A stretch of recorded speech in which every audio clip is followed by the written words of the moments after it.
This is the fifth and final video describing how to use the UHAC calculators. This video focuses on the resale calculator.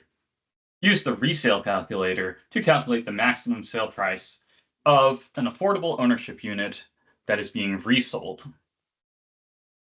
To use the resale calculator, you must fill out the county, the price the current owner paid, and the date that the current owner purchased the unit. For our example, we will use, as before, Mercer County.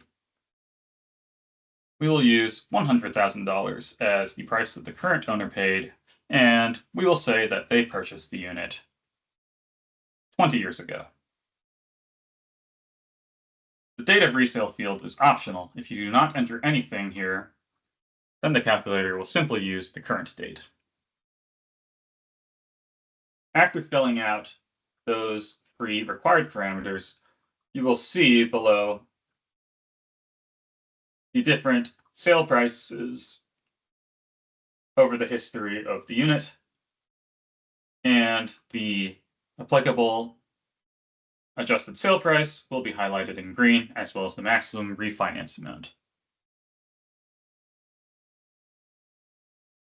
The next two fields, value of eligible capital expenditures and hypothetical current initial sale price, are relevant to the proposed UHAC amendments that were published in July.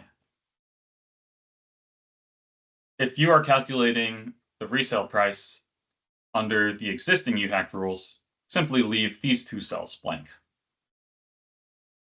In our hypothetical, let's say that there are $10,000 of eligible capital expenditures.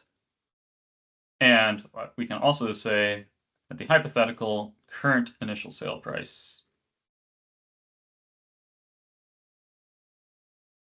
In our example, let us use $10,000 as the amount of eligible capital expenditures, and let us say that $178,895.12 is the hypothetical current initial sale price.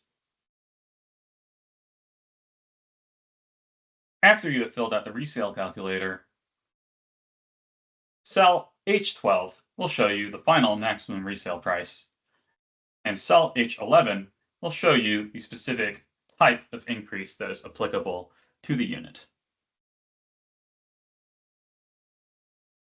This concludes the video on the resale calculator.